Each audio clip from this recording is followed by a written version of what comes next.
Hi, this is Dr. Bob Roush at EnergyDrivenLeader.com. Have you ever had 2 or 3 people on your team who you just didn't like? They weren't like you, they frustrated you, and to top it off, they complained.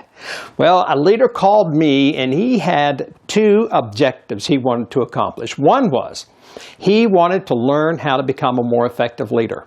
The second was he wanted to learn how to energize his team. The difficulty was it was so much easier to energize those people who were like him or he really had greater respect for. And if a person complained, he totally neglected them. He would walk right by their office and go to a person's office who he had greater respect for or who just wasn't a complainer. So when I began the process, I asked his people, I interviewed his people, and I asked them, so what's the deal? Tell me some goods, positives, negatives, and that kind of stuff. Well, one is that he didn't communicate what he needed or he wanted. And sometimes he would not answer if he didn't like the question. And other times, if it was off the beaten path or it was something that was negative or he felt was negative, he just got up and left the room. So these people really felt like he was playing favorites. He just focused on those people he liked. So I took Chuck through the process, the 5 first steps of my proprietary 8-step process, and we found out his strengths and his purpose and his gift.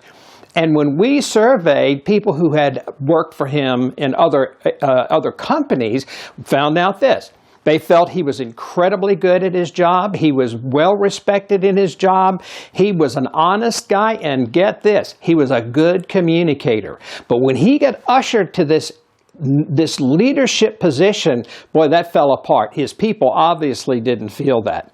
So what Chuck did is he started working on his purpose. His purpose was to discover or to be an explorer in his particular field. We began to also talk about his leadership as being an opportunity for exploration, to find out about his people. And so he began to share particularly his own purpose with his people, and he would ask them what their purpose was. Well, he started building a personal relationship, and as a result of that, what happened is his team began to, 1, feel more energized, and 2, he began to feel more effective as a leader. It's powerful stuff when you begin to know why you do what you do, and also to begin to build relationships with your people and use that as an opportunity to do it.